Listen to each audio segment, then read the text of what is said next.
Well, good morning. We'll get started. I hope you had a wonderful breakfast, and I'm glad I'm not speaking after lunch. I think this may be a little easier. I'll try to keep you engaged. I think we have something very, very important to talk about today.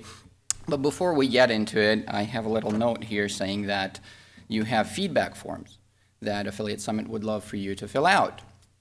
Tell them how the session was, and rank it, whatever. They would appreciate it to improve the performance of the future shows.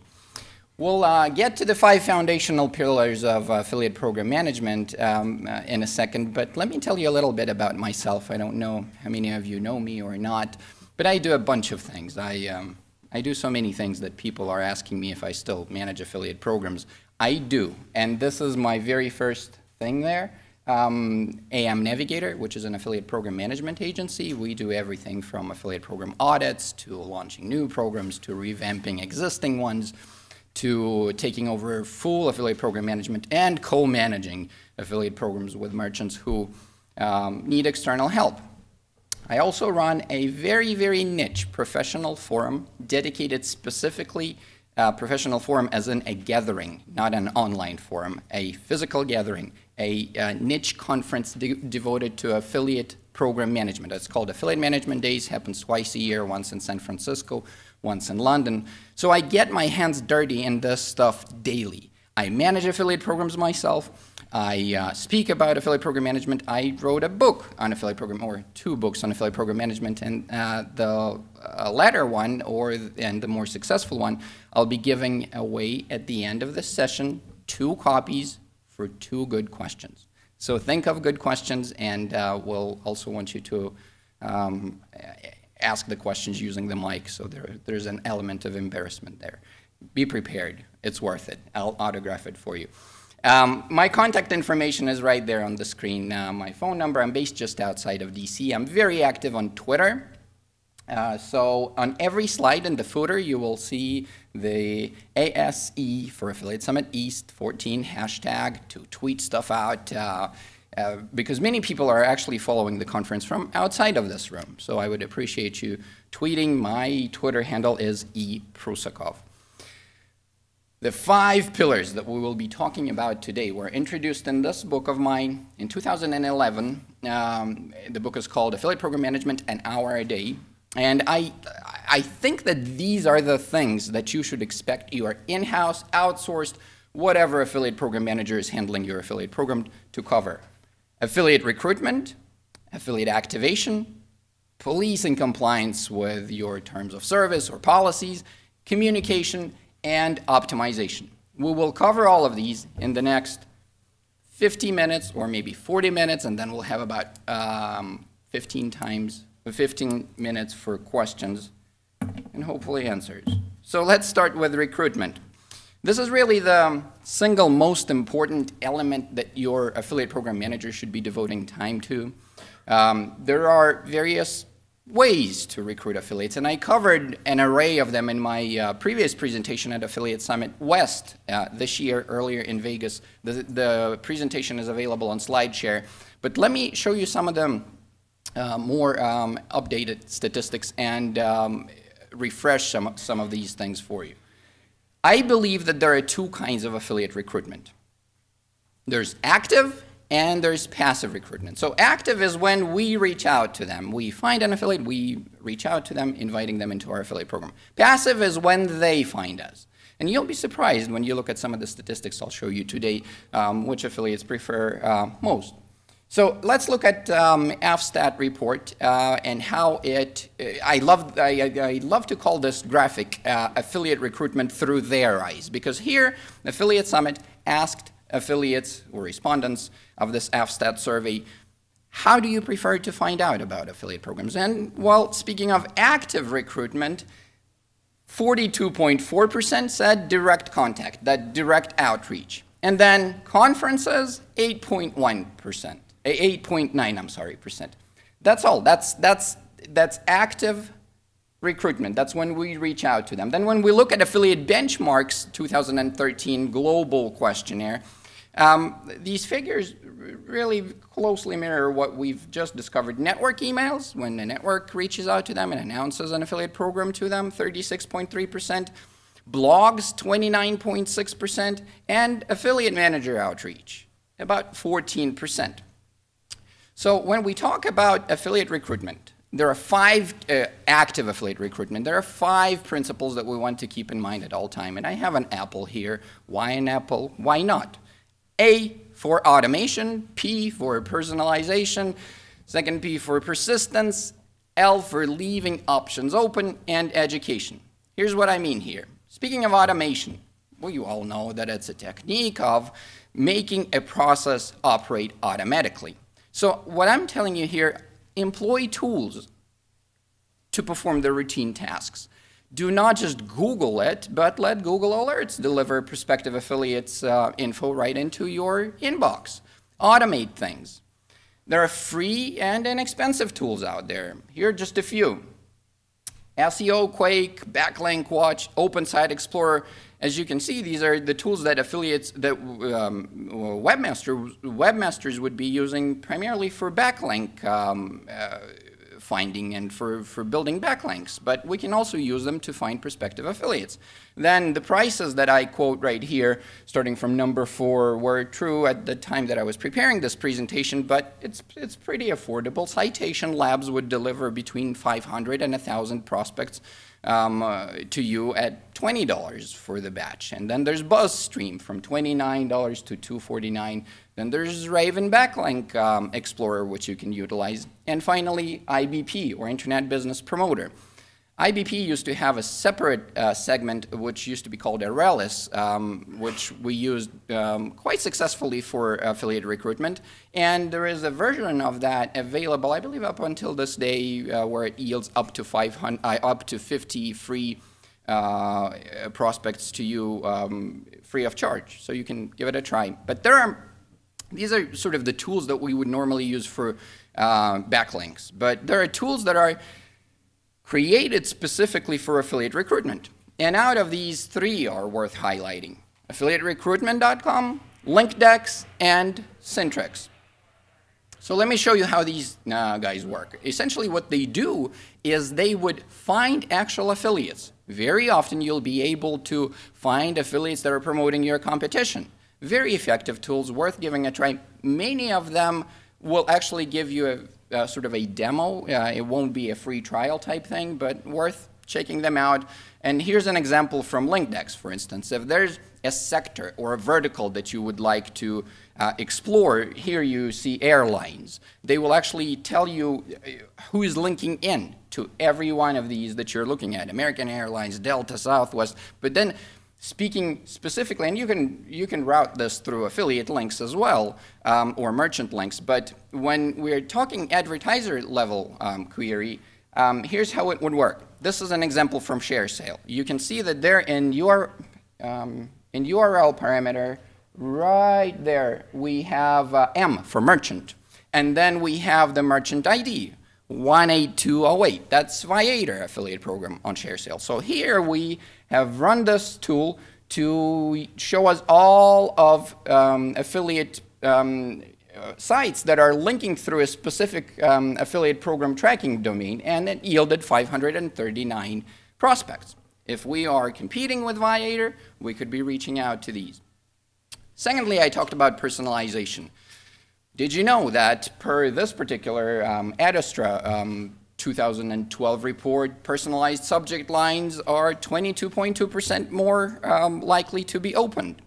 And then Aweber has a slightly different statistic here, but nonetheless very encouraging. They say personalized emails have a 5.13 higher average open rate than regular emails, and here's an important part, they also have a 17.36% click-through rate.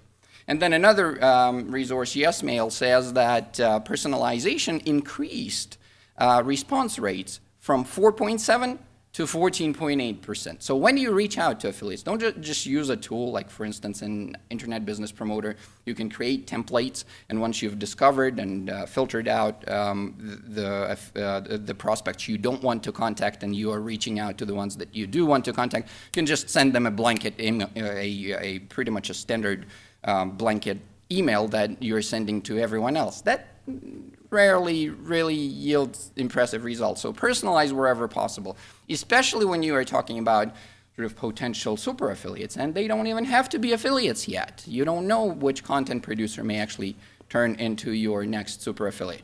Thirdly, persistence. I used this example a couple of times before, but as I was speaking in Madrid last year, less than a year ago actually, I was driving past this particular statue. It's right in the middle of Madrid at Plaza de Colón. There stands this Columbus. Now, how many of you knew that for the 4 transatlantic journeys, he went as a Spanish explorer? How many of you knew that? Perfect. How many of you knew that he's an Italian? Oh, nice, very nice. And how many of you knew how many years it took him to go to actually get the funding? We're getting to the management stuff. How many years did it take him to get the money to go on his first journey? Wow, 16 years, and that is impressive persistence. The guy was going from Italy to Portugal to even England, France. He found the funding in Spain, and that's why there's Queen Isabella there, and he's a Spanish explorer. But ladies and gentlemen, this is persistence. 16 years to get the funding for the first journey, and this is what I'm alluding to right here. Follow up. Do not only send an initial email, which will yield maximum 4% sign up. The follow-ups yield up to or some 12% more sign-ups or more response from prospective affiliates. How frequently do you want to follow up? What we do to reach these results is there are 5 follow-up emails. 1 a week from the original email. The next follow-up is 1 more week down the road, then 2 to 3 months, because they may be on vacation when you're trying to reach out to them, and then half a year, and then a year down the road. Yes, it does take some manual work, it does take some following through, but it really increases the effectiveness of it. So what you do is you want to be personal and relevant, then entice them into your affiliate program, and you can review my presentation from Affiliate Summit West to actually see the template email, how you would structure that to make it enticing, and then call to action. And speaking of the latter, leave options open. So the primary call to action when we reach out to affiliates, well, what do we want them to do? Join our affiliate program, right? Well, that's really where most affiliate managers end their call to action. They just invite them into the affiliate program, and there's no secondary call to action included. And I encourage you, include a secondary call to action. If they are not yet ready to join your affiliate program, you may still want to hear from them. Maybe there are other opportunities. Phrase it in such a way that you're open to discussing this further with them, and then maybe you will discover that if you pay them a placement fee and also intertwine a commission in the relationship, they will actually learn how affiliate marketing works, and then will switch to just the performance-based type of remuneration.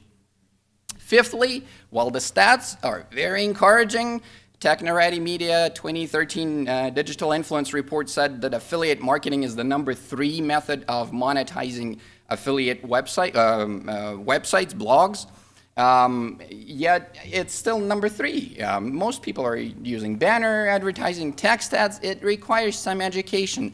So be prepared to explain what affiliate marketing is, maybe have an FAQ section, maybe refer them to an ebook that I wrote, or $1.99 on Amazon. It really is, but do something to educate them, to make it really easy for them and comfortable for them to explore affiliate marketing, because very few. There's this new report that shows that out of 100,000 websites, the top 100,000 websites, only about 3% are using affiliate marketing in one way or another. Or precisely to monetize them in that context. Now let's turn to passive affiliate recruitment. And here's the surprise, or at least for me, this was very surprising. The vast majority of affiliates don't want to be bombarded by emails, and they will in fact often will use an email that they seldomly check.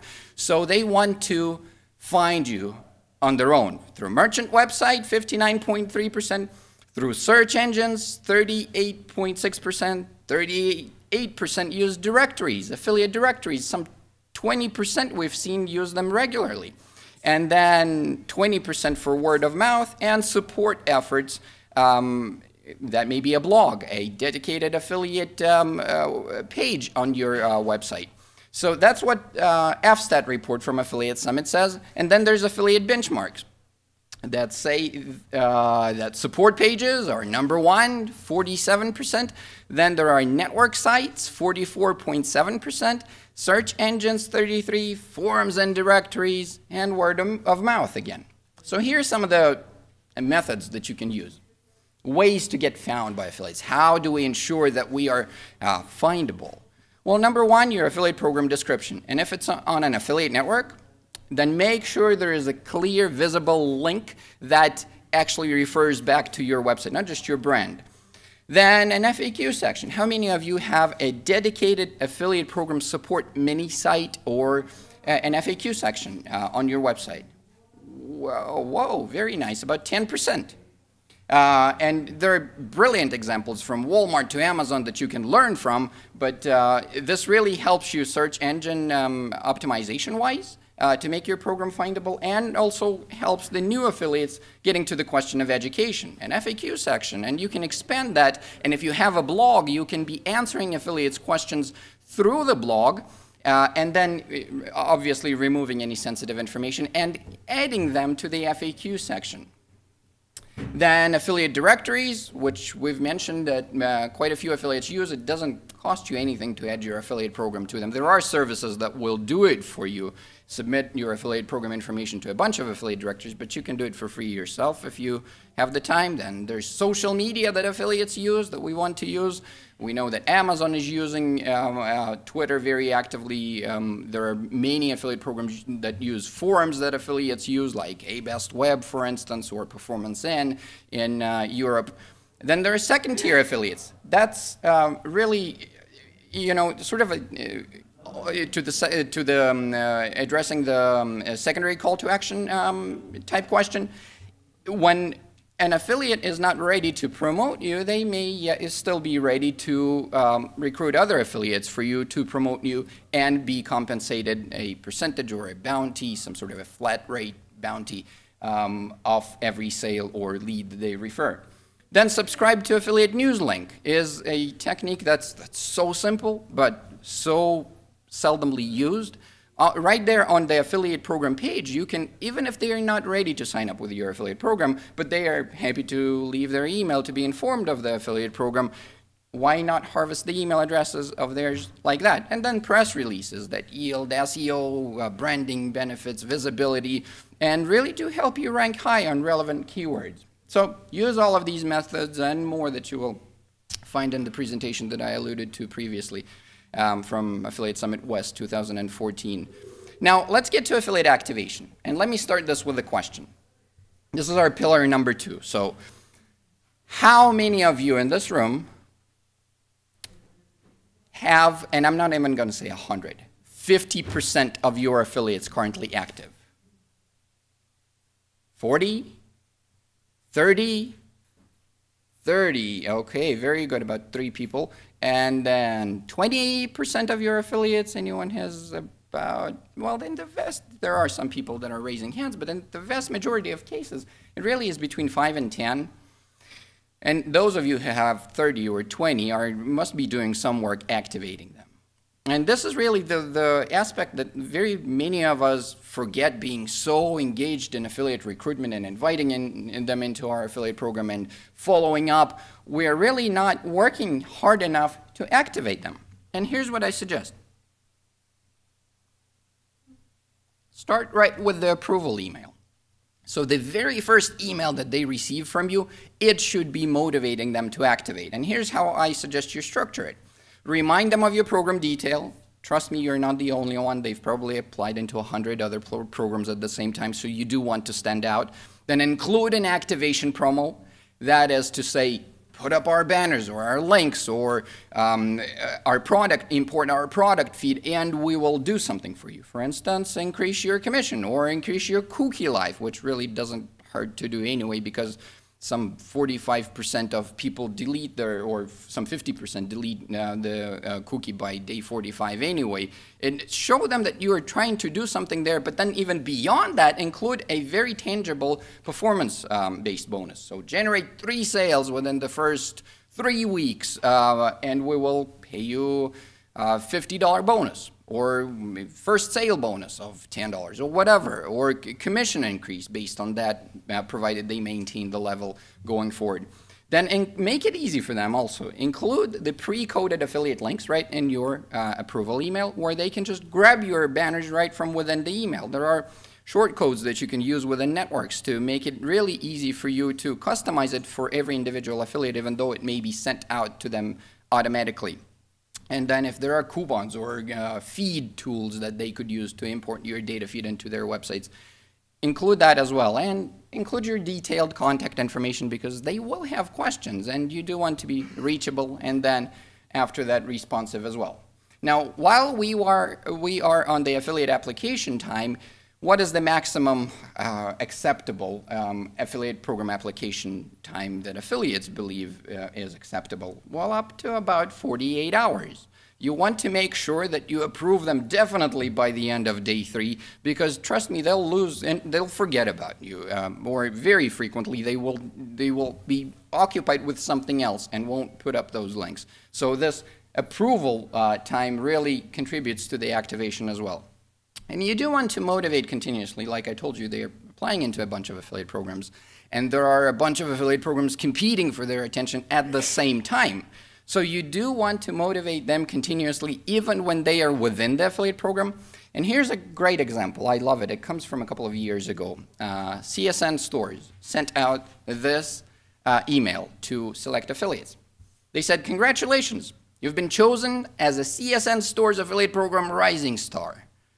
All members of this group have been able to bring significant amount of traffic to our sites over the last few months. We want to help you make sure those visits lead to sales and commissions.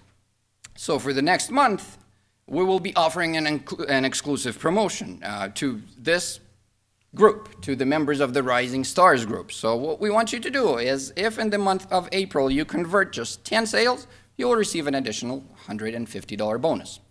Now, immediately after reading this, and this was, I think, in 2011, if I'm not mistaken, I remembered an article which appeared in Harvard Business Review edition on motivating people by Bronwyn Fryer. She wrote that to motivate others successfully or effectively, managers must have a clear, unbiased understanding of the situation at hand, deep insights into the vagaries of human nature, the establishment of appropriate and reasonable expectations and goals, and the constructions of a balanced set of incentives. And going forward after this, she spoke as if to affiliate managers.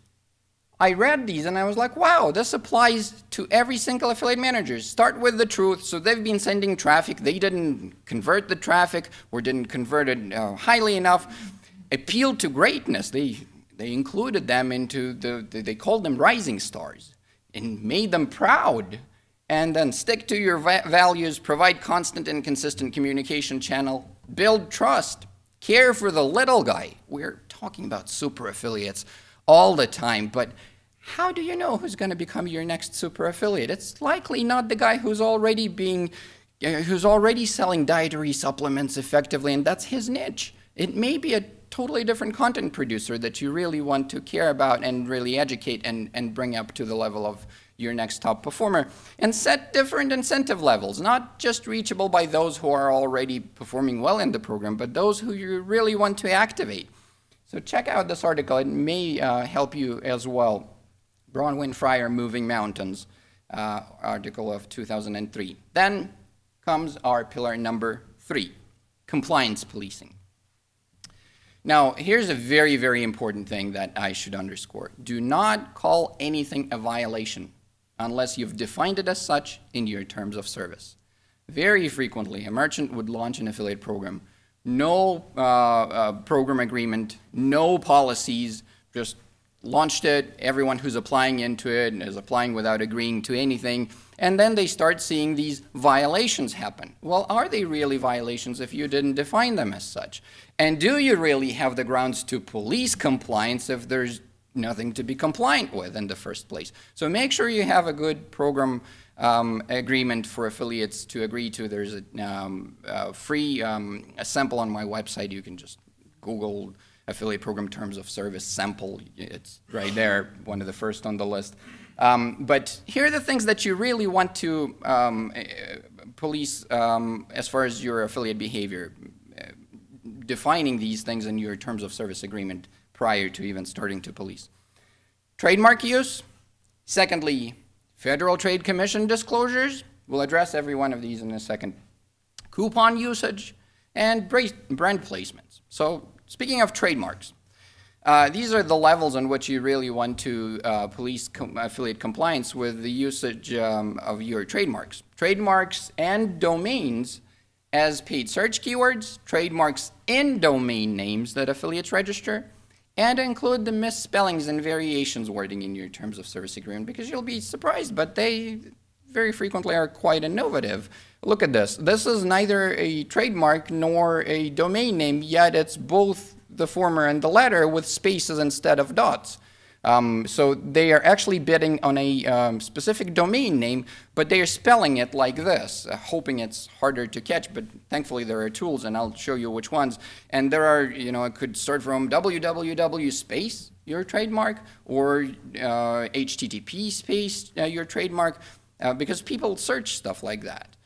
So here's how you want to police trademark compliance. There are tools. You cannot, there's no way anyone can do it manually, because affiliates that are violating would depart, geo-target, there's no way you can catch them all around the globe. So use tools.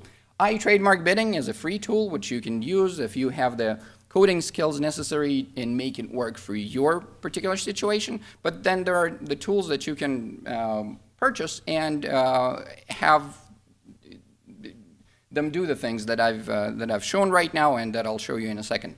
Brand Verity Poachmark is one. Then there's the Search Monitor, and then there's AdGuru Trademark Insight that you can look into as far as paid search goes. Then, speaking of domain names, there's Citizen Hawk and Typo Assassin, a newer tool that you can also look into. Now, here's an example from Brand Verity Poachmark. A famous brand, a common phrase that people search, coupons, codes, coupon codes, and you can see all of these affiliates, including some prominent affiliates that may be aboard your program, bidding on this specific name. Do you know if they are doing this in your program or other affiliates? Well, tools like this can tell you, and they will give you a date stamp, a time, and a screenshot, and exactly decipher how the affiliate or the violator was linking to show their affiliate ID as well.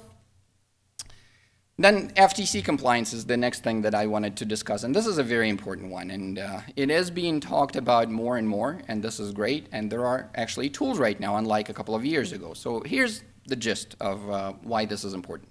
2011, a merchant gets sued by the Federal Trade Commission over incompliance with their rules regarding endorsements and testimonials.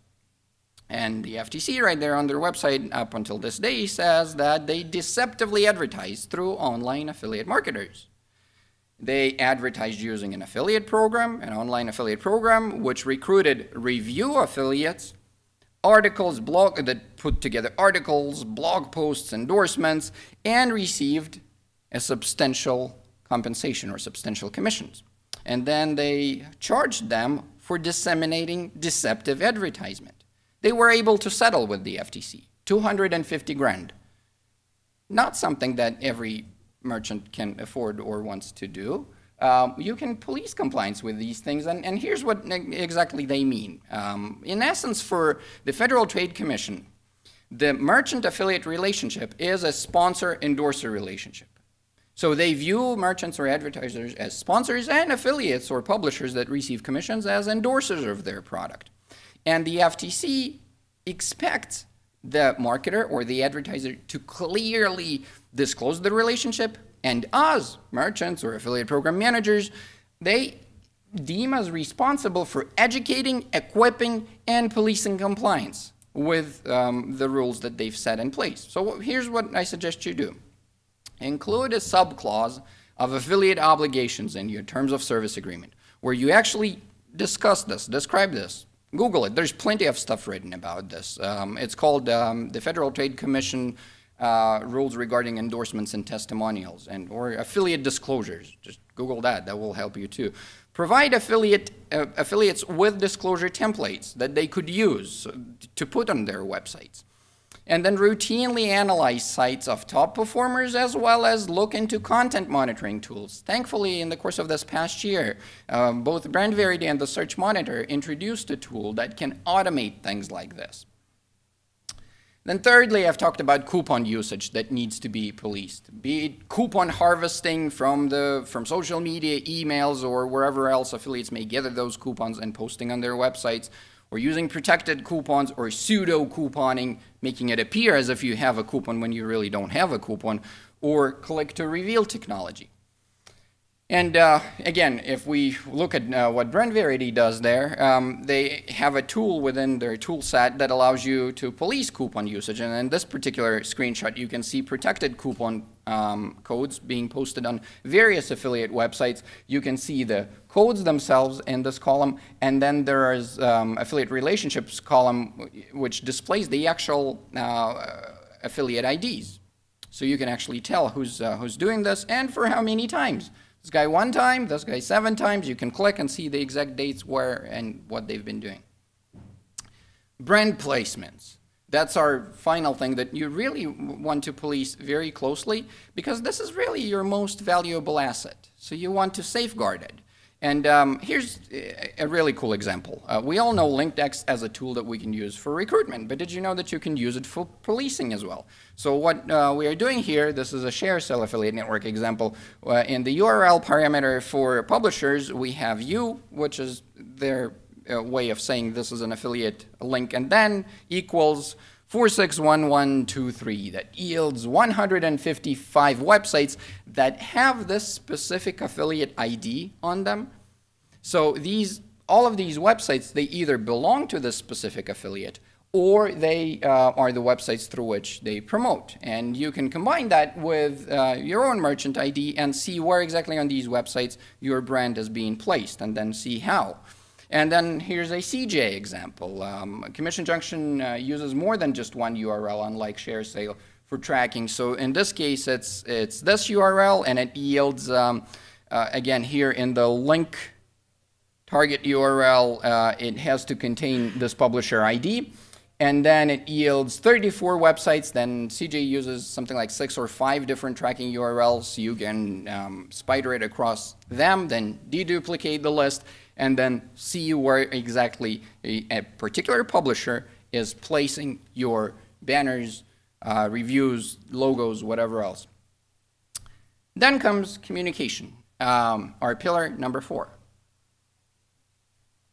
I wish e-consultancy was conducting these surveys more frequently than 5 years ago was the last one. 2009. Great affiliate census report that I loved. They actually did 2, one for the US and one for the UK, revealed when asking affiliates about how they would characterize their communication with advertisers, revealed a global problem. 33% said limited communication is how they would qualify that. Indirect communication was 27%, and inexistent communication, no communication, 10%. Now, remember this chart, and let's compare it to the US results. Same story. 34% said limited communication, 18% indirect, and 12% said no communication whatsoever. Now, what you want to do with affiliates is really build a constant and consistent two-way communication channel. Not just the newsletters that you blast out every so often, but really individualized relationships with the top affiliates, and then segment the other affiliates into active, inactive, no clicks, or clicks, no conversions, and then approach them differently. And here's how. While many of us would love to pick up the phone and talk with them, this year's Affiliate Summit's AFSTAT report, which came out like 2 weeks ago, revealed that phone is preferred by only about 3% of affiliates. The vast majority of them stick to email, 82%. How often do we want to reach out to them? Speaking of newsletters, for example. Another report of theirs of Affiliate Summit, the AFSTAT report a few years ago, revealed that 49% of affiliates are happy to be contacted monthly, and 36.1% as often as weekly. So what we've been doing, managing affiliate programs for clients, we really are doing bi-weekly emails for every affiliate program as far as newsletters. No one complains. Select the dates that are not in the very beginning of the month or the very end of the month when they get a bunch of emails, something in between that makes you not as standard but makes you stand out. That also helps. Then comes optimization. And this is I love this topic, and there actually is another presentation which is called affiliate conversion optimization, or affiliate program conversion shared responsibility. This is what it's called. If you go to SlideShare and look at my presentations at affiliate summits, 2 summits ago, there was this presentation that gives you a bunch of tools and tips and tricks and techniques how you can optimize your affiliate program. I will touch upon just one of the sectors. But the first one that you really want to do is obvious. You replicate your own successes. If you've seen it work in one context, try it in another. Make sure you don't disclose sensitive information. If there's an affiliate performing well, try to find more of those affiliates, but don't disclose their secrets to your other affiliates through a newsletter. Employ best practices. From that presentation that I've referred to, you can gather there's some 20 different very practical things you can do. And then finally, and I'm going to touch upon this one in the following slides, spy on your competition. This is the tool that very few of us use in affiliate marketing, but it's so easy to actually find very, very relevant information to improve our affiliate programs based on what our competition is doing. So here's how you want to monitor your competition when it comes to you as a merchant or a merchant with an affiliate program. Or actually, competitive intelligence, we all know that this is the process by which companies inform themselves of every aspect of their rivals' activities, and here's how. Monitor the technologies they use. Are they into attribution? If so, what exactly they're using and how they're using that. Product and service features you want to monitor. Price levels, how competitive you are there. Customer-oriented promos, discounts, and rebates. Perceptions they create for their brand online and how they create these perceptions, the means of creating them online. Affiliate program specifics, such as cookie life, locking periods, the period within which the affiliate commission is going to lock irreversibly in the affiliate's account and within which the merchant can reverse it, adjust it. Creatives, marketing collateral, and other things pertaining to the affiliate program. Types of affiliates they use and types of affiliates they avoid. There may be reasons why some of the larger merchants avoid specific types of affiliates. Affiliate-oriented incentives, bonuses, contests, tiered commissions tied to performance, private commissions, and affiliate program policies as well. So as you monitor all of this, it's very easy to forget one very important thing, why we are doing this. And Sina Sharp wrote this in her Competitive Intelligence Advantage. She said that the real purpose of competitive intelligence is to learn and to act, not merely collect data or gather information, develop information, report it up to your superior, and be done with it. We are doing this to suggest practical ways to improve our affiliate program. And here are the ABCs of spying on your competition in the affiliate marketing or affiliate program management context. A, analyze their performance stats. Did you know that you can open affiliate accounts with all major affiliate platforms on which your competition is likely running their affiliate programs and then see things as an affiliate? You can even apply into their affiliate programs and start getting their newsletters, affiliate promos, become their affiliate and customer. Then create automatic monitoring campaigns. Friend and follow them as if they are using the relevant media to support their affiliate program, and employ traffic measuring tools, sort of from a larger perspective. But beware of this. When you're analyzing an affiliate program as an affiliate, there's the metric that every network will show you, every major network will show you, is EPC, or affiliate earnings per 100 clicks. So as you look at their creatives, for instance, and you're like, okay, so which ones are performing best? On which of these are affiliates earning more money? You'll see number 1 and number 2. 4-fold difference in the EPC. But yes, this is a GIF. It's the second frame is slightly different, but not that different to yield a 4-fold difference in the EPC. The reason for this being is that any first link that you will see for any merchant will have this inflated EPC, and that's because affiliates, when they need a quick link, they log into the affiliate program interface and grab the very first link that's leading to, say, the home page or their affiliate primary affiliate landing page, and they would link something else, a text link, another banner, a text within their review. So beware of this stuff. It's not always as straightforward as it may seem.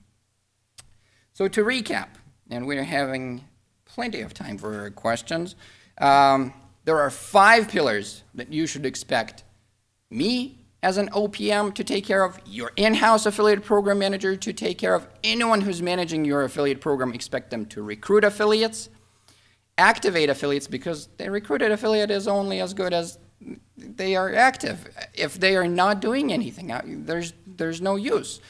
About 80% of the time should be spent on the first 2 pillars, recruitment and activation. Then policing is all tools, use tools, they will police compliance for you. Communication, bi-weekly newsletter, personal contact, and program optimization based on your successes, based on what you've seen working well for your competitors, and based on best practices. This is it from me as far as the 5 pillars. And in conclusion, let me tell you something that, that really illustrated some of the things that I really exemplified very well some of the things that I've talked about today. Literally 10 days ago, I was walking around Komarova, a little village in Leningrad region, just outside of St. Petersburg, Russia. It used to be Finland. Kelomaki, I believe, was the name of the little village. So snowy area, right? So summertime, I'm walking around and I'm seeing this fence. And I thought, wow, this is so cool. They gave their skis new life. And that's exactly what we want to do here.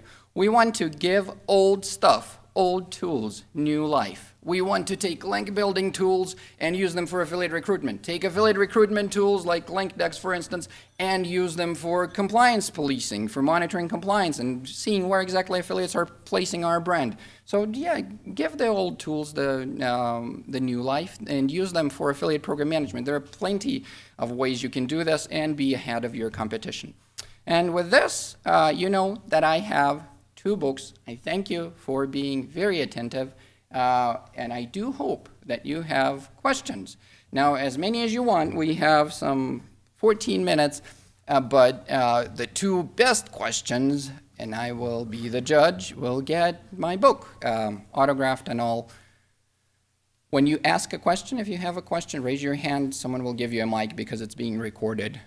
So that's the embarrassment element. Shoot.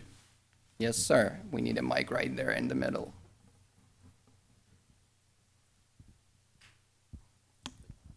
Geno, when you go in and look at customers that are running affiliate programs, what are the most 2 or 3 common problems that you see with those affiliates, and what do you do to address it? When you see the customers, when you look into the customers or affiliates? The affiliates themselves. Like, what are their most common problems that you see? It depends. It's always contingent on the state of management of the affiliate program or the lack of management. If the program is flying on an autopilot, it would be one set of problems. It would be primarily very low-quality affiliates trying to do things that are detrimental to the brand, from paid search violations to positioning a merchant as a discount merchant when they may not even have coupons. Then if you go into the managed affiliate programs, it's very dependent on how they are managed. But primarily the top violations that I've mentioned, very few are currently being compliant with the FTC's or are actively working in the direction of being compliant with the FTC's requirements. And this is very serious as I've shown. And quite a few have those paid search violations going on and coupon violations, brand placements in places that may not be really good for the brand. But yeah, the majority of them will actually happen in unmanaged or loosely managed affiliate programs. There is this thing where we, as merchants, we very frequently, just recently it occurred to me that the definition of affiliate program management, or affiliate management as it is known, is very different. You ask one merchant and for them it's managing CJ, or their relationship with their CJ rep, or share sale rep, or link share rep.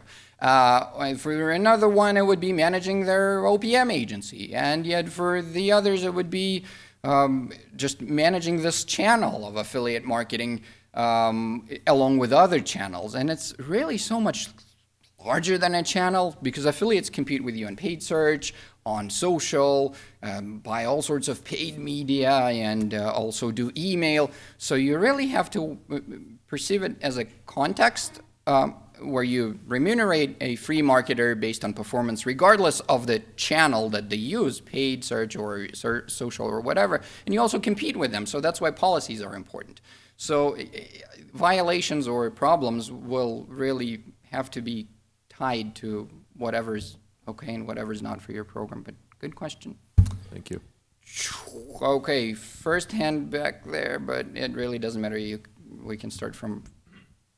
What are some of the nuances of a B2B program as opposed to a B2C program that a new affiliate manager should be cognizant of? That's a great question, broad one though, and I would be more than happy to discuss your specific vertical within B2B.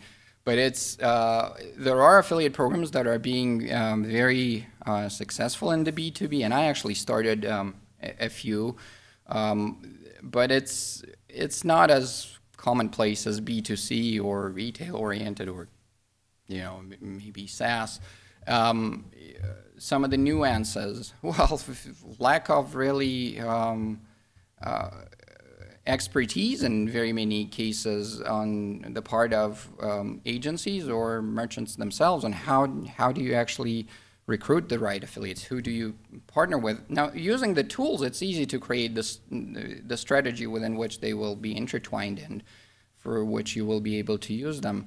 But I would say that regardless of the vertical, or whether it's B2C or B2B, all of these tools can come handy. And the key is in really knowing how you're going to be using them and how much time you're going to be devoting to them and what exactly you're going to be policing, what exactly are you going to be encouraging. Are you going to be keeping out specific types of affiliates because they just don't add value to your specific situation? But yeah, I think one of the bigger challenges is that it's not as commonplace as B2C. But I've seen very successful affiliate programs in the B2B sector, and it does work. We have 3 questions all the way in the back, sort of like one right behind the other one. You talked in your policing section about different things that we can do to find, violations.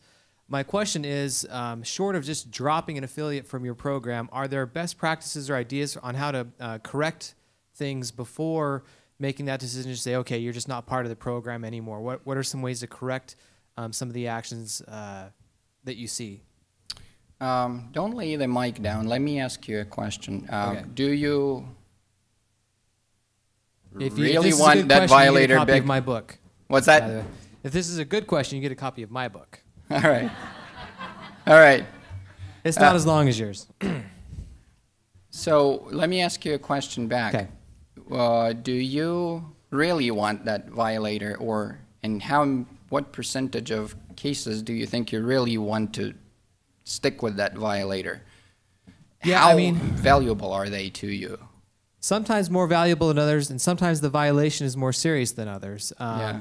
You know, if it's a simple violation, I'd like to do some things short of just cutting them off, because there's maybe a good relationship opportunity down the road, but maybe they just misread a term, or maybe they had somebody in their Yeah. company go rogue, or so, there's different things. So, I mean, I don't know what I give you if you both asked the question and answered it, but it really is dependent on the magnitude of the violation. But then the policy, I've never said cut them off right away. Sure. I never did that. There is, you can institute a one-strike policy out and that's it. Or it could be a three-strike policy. Or it could be contingent on the violation. But in some cases, to my earlier mentioned point, some violators, you just know they are not there to add value.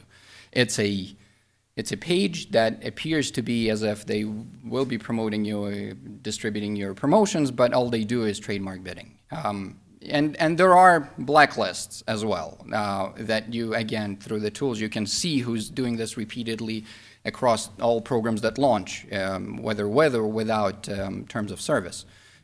So yeah, it depends on the situation, but I would say that in about 90% of cases, there are the 10% where they are pushing the boundaries, and they may be a huge affiliate and I see this happening with some of the super affiliates or websites that are pretty well known as super affiliates.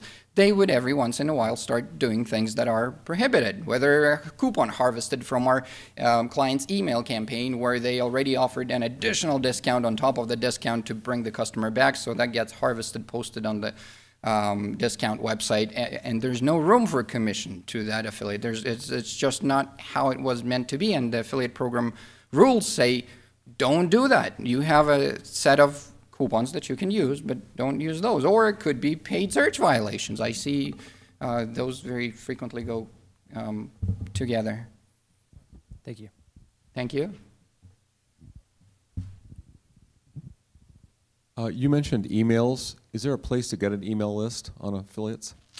Good question. I'm sure there are places that that will be selling this, but I always recommend building your own, or using, if you're thinking of using this for affiliate recruitment, using the platforms that have been there for a while, like Best Web, I know, offers you an email blast. Some of those may be more effective than others. Some of those may be not even anywhere close to being as effective as your direct outreach. It requires more time, but it's very frequently more effective than just blasting out the announcement about your affiliate program. I don't want to recommend any such places, so you're free to do your research, but the platforms that have affiliates sort of conversing and where they flock around, like the affiliate program forums, would be one of very few places that I would recommend exploring. I got a question. This may be very relevant for advertisers who are in the room or those who are going to be watching on video, but in your opinion, what is the minimum amount of revenue that an advertiser should have for you and your team to be effective at your job with them?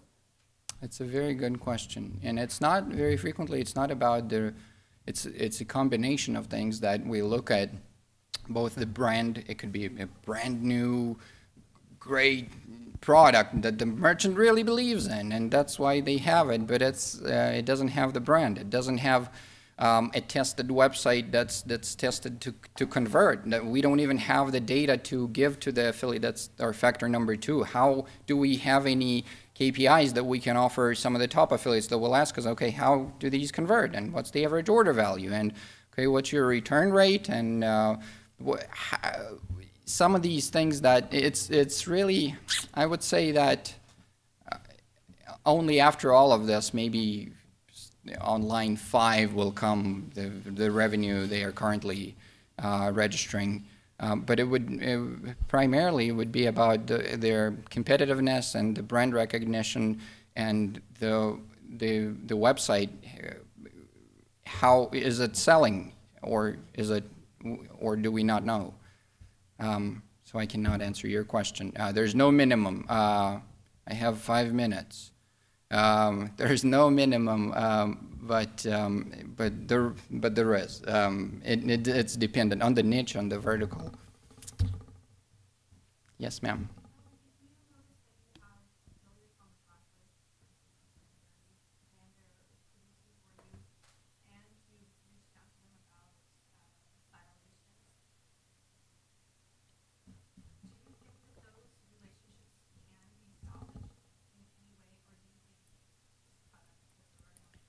So the question is, if an affiliate is on the blacklist of a tool, say as a repeated paid search violator, and you see them violating the terms of service of your affiliate program, is there any way to salvage the relationship if they are producing in your program? Are they producing primarily because of the violations?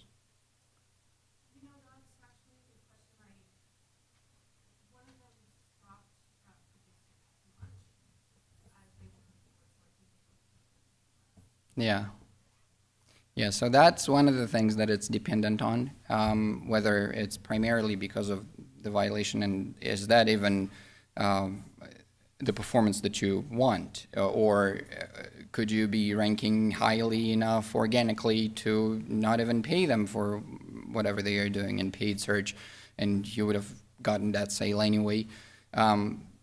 It's dependent on, if they are fully dependent on the violations for their revenue or performance with you, then I don't know if there's value in that.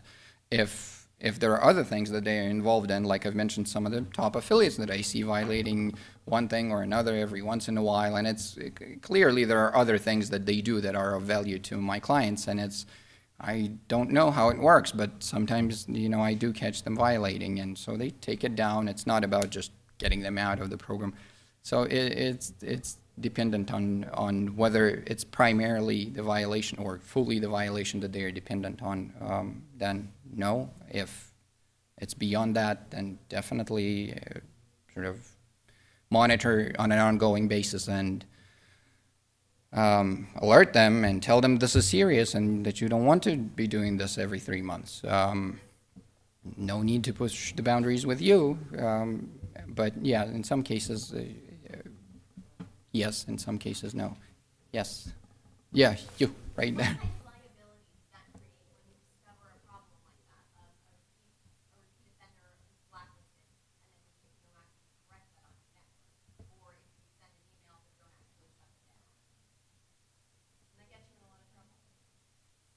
Well, they will essentially, depending on the nature of the violation, they will essentially be paid on sales that very frequently would have happened in your program anyway. So it's really not about any sort of external liability. It's about the performance of your affiliate program. Secondly, other affiliates know about this. Before joining your affiliate program, many of the affiliates will be using Brand Verity and the Search Monitor, and they will actually know that there are violations happening in this program, and they won't even join your program because it's the last click that wins in very many cases, and then most likely it will be the violator that will overwrite their cookie, regardless of how well they may be marketing you. So it's all about the performance of your affiliate program and where you want it to go, and I don't think that violations is what brings value, adds value to what you're doing. Yes, we're out of time. One last question. Yes, sir. When it comes to increasing the activation and loyalty of your affiliates, which do you think would be more valuable? I've seen this kind of into it. Is it helping the affiliate become more loyal to your brand by teaching them more about their affiliate, teaching them what to do, making them loyal customers or users, or would it be teaching them or empowering them with marketing strategies, educating them on the marketing side? Which of those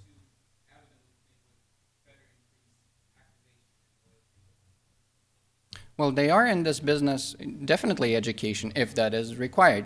There was a presentation, I'll try to answer this concisely, but there was a presentation a few years back where I actually talked about using contingency theory for motivating affiliates, and it depends on where they are in their professional and psychological maturity. Are they ready to promote you, yet don't have the tools or don't have the knowledge? Then it's one set of things that are going to motivate them. Or are they able but not willing? Then it may be a totally different set of tiers. You would have to know what your competition is doing to motivate them better than your competition does. It's contingent on the situation. But I'll be happy to discuss this more or any other questions after the session. The two books go to the very first question, the gentleman in the blue shirt, and the question about B2B. Thank you so much.